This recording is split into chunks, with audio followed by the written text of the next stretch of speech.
Assalamualaikum warahmatullahi wabarakatuh. Selamat sore teman-teman. Nah, untuk bahasan kali ini kita akan berbincang-bincang tentang bagaimana cara memulai usaha ternak kelinci untuk pemula. Jadi kita pembahasannya itu ya, untuk menuju beternak kelinci itu seperti apa, dan kelinci yang akan dipelihara itu seperti apa, nanti akan kita bahas ya.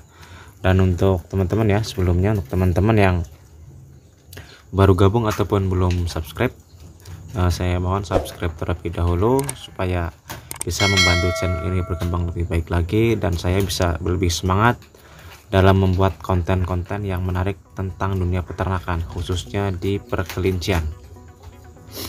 Nah, oke, lanjut lagi teman-teman. Nah, khususnya untuk pemula itu biasanya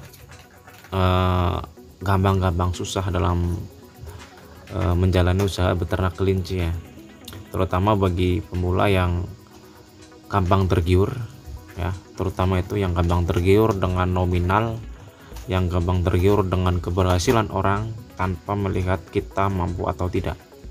Nah, itu yang paling penting. Nah, jadi untuk para pemula, sebelum kalian melaju ataupun ingin beternak kelinci, itu harus mengetahui aspek-aspek pentingnya, yaitu tentang ilmu cara memelihara kelinci, tentang kelinci apa yang akan kita pelihara, tentang pemasarannya, seperti itu ya teman-teman.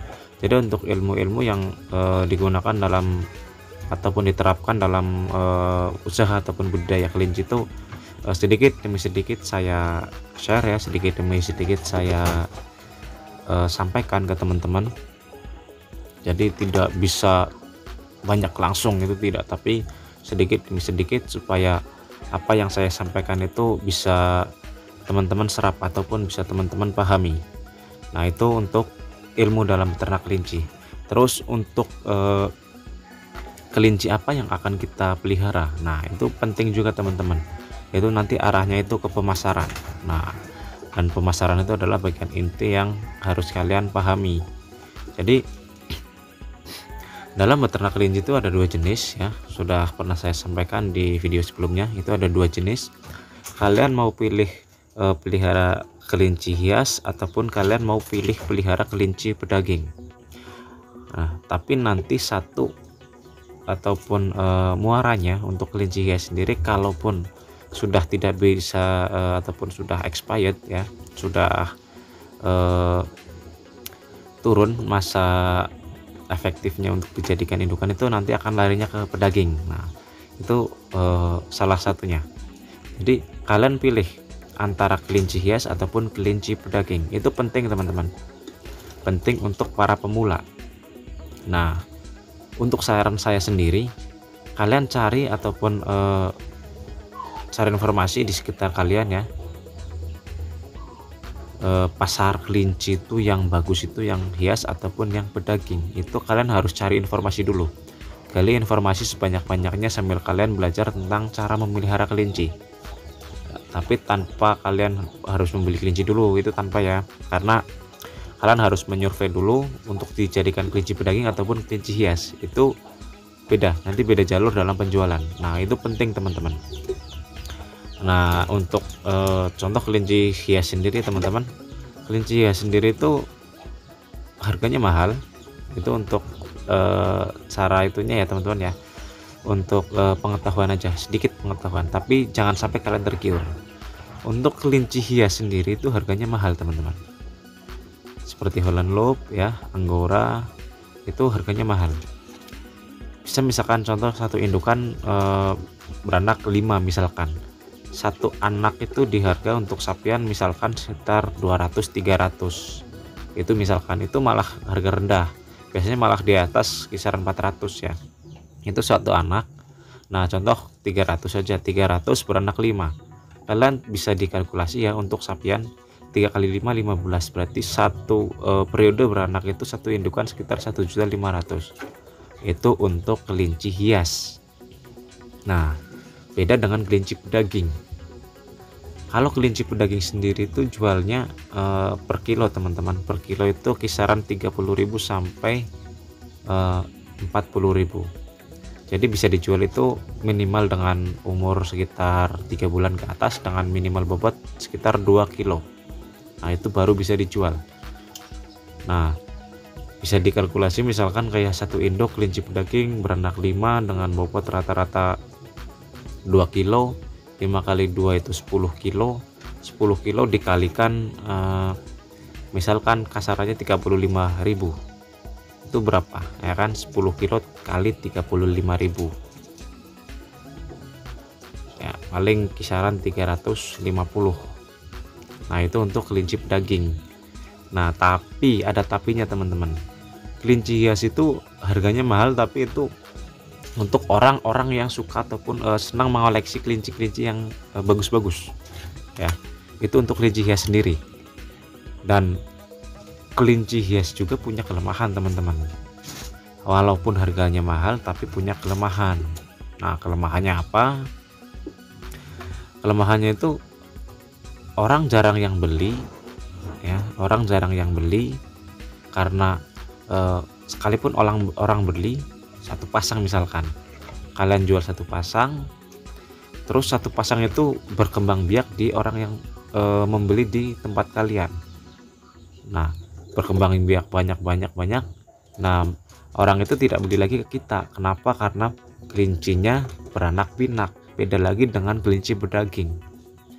Kelinci pedaging orang beli di tempat kita ya, contohnya pedagang sate beli 2 ekor di tempat kita, satu hari dipotong habis, pasti dia akan beli lagi. Kenapa? Karena sudah habis ya kan, karena sudah habis. Nah jadi kalian tinggal pilih kelinci yang murah tapi banyak dicari orang ya untuk dijadikan kuliner, atau kelinci yang mahal tapi untuk pemasaran enggak terlalu sepi ya, tapi pemasaran itu ada naik turunnya. Jadi kalian tinggal pilih aja itu untuk kelinci ya.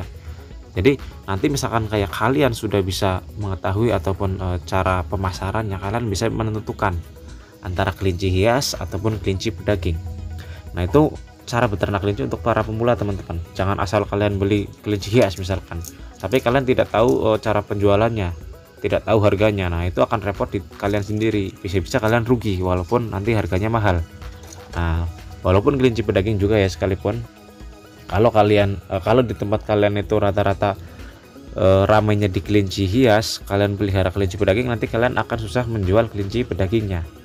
Dan makanya kalian harus untuk sementara kalau untuk para pemula itu harus jeli. Jadi antara memilih jenis kelinci yang akan dipelihara dan pemasarannya, itu bagian inti dari peternakan ya, bagian inti dari peternakan. Kalian bisa memelihara, bisa menjual, itu bagian intinya. Nah jadi seperti itu teman-teman, jangan asal kalian pelihara tapi tidak bisa menjual, itu nanti akan susah di kalian sendiri, akan merepotkan diri sendiri. Jadi yang penting cari informasi sebelum kalian pelihara ya. Kalau untuk ilmu-ilmu tentang pelihara kelinci, tinggal lihat aja di video-video saya sebelumnya, itu saya sudah menjelaskan sedikit demi sedikit tentang memelihara kelinci, tentang menangani jenis-jenis penyakit yang ada pada kelinci ya. Nah tentang kendala-kendala yang bisa terjadi pada peternak kelinci. Nah seperti itu. Nah ini contoh ya, saya pelihara kelinci pedaging ya, seperti ini. Ini contoh teman-teman, itu ada satu kelinci yang black itu ya, broken black, itu kelinci titipan teman-teman. Kelinci titipan saya masukkan ke kotak lahiran kelinci New Zealand saya, NZ. Nah, ini umur baru sekitar 2 minggu teman-teman ya, baru belajar makan. Nah ini salah satu contohnya. Jadi cari dulu informasi tentang antara kelinci pedaging dan kelinci hias. Di tempat kalian ramai kelinci hias, kalian pelihara kelinci hias. Di tempat kalian ramai kelinci pedaging, kalian pelihara kelinci pedaging. Jadi jangan salah tempat teman-teman. Kalau salah tempat kalian akan susah menjualnya. Tapi kalau tempatnya tepat, kalian itu akan gampang sekali menjual teman-teman. Nah seperti itu. Nah untuk saya sendiri, saya mempunyai 2 jenis kelinci ya, sementara masih 2 jenis teman-teman. Ini yang satunya adalah jenis rek teman-teman, ini sedang hamil ya. 2 hari lagi atau 3 hari lagi sudah pasang APL. Ini sudah saya berikan kotak tadi pagi. Ini kelinci rek teman-teman ya, bukan kelinci NZ ya. Walaupun warnanya putih tapi lihat matanya hitam dan bulunya juga sangat halus seperti bulu karpet. Nah ini jenisnya rek ya, jangan salah teman-teman. Nah ini juga bisa dijadikan kelinci pedaging, juga bisa dijadikan kelinci hias, tapi harganya masih di bawah kelinci NZ karena ukurannya ini enggak terlalu besar teman-teman, cuma medium aja. Kalau untuk NZ sendiri kan ukurannya bisa big size ya, ukurannya bisa besar, tapi kalau untuk yang rek ini ukuran paling medium ya. Nah ini lihat anak-anaknya ya, sudah belajar lompat, sudah belajar makan ya. Ini ukuran segini ataupun umur segini itu baru belajar makan teman-teman, belum bisa makan sepenuhnya ya, masih nyusu. Nah maka dari itu indukannya harus makan ataupun nutrisinya tercukupi. Nah jadi seperti itu ya teman-teman, cara beternak kelinci untuk pemula. Jadi jangan asal kalian beternak ya, walaupun kalian mempunyai teman-teman yang sukses dalam beternak kelinci, tapi jangan tergiur. Mereka sukses tapi sudah melalui perjalanan panjang. Ada kelinci yang mati, indukan yang mati, anakan yang mati, seperti itu teman-teman. Jadi kunci sukses itu adalah belajar, belajar, dan belajar. Seperti itu. Saya juga masih belajar ya. Saya hitungannya masih pemula teman-teman ya. Beternak kelincinya itu belum lama, tapi saya selalu belajar, tanya ke orang-orang yang sudah lebih lama dari kita, dari saya sendiri. Pengalaman itu paling berharga teman-teman ya. Jadi bukan soal teori tapi pengalaman. Teori sebagai patokan, nah pengalaman sebagai acuannya. Seperti itu teman-teman. Nah mungkin cukup sekian ya, semoga bisa menambah wawasan bagi teman-teman semua. Ini salah satu ciri-ciri ataupun salah satu cara beternak kelinci bagi para pemula. Pilih jenis kelinci dan penjualannya, jangan sampai salah teman-teman ya. Dan semoga bisa bermanfaat bagi teman-teman semua, dan jangan lupa like, comment, subscribe, dan share. Sekian, wassalamualaikum warahmatullahi wabarakatuh.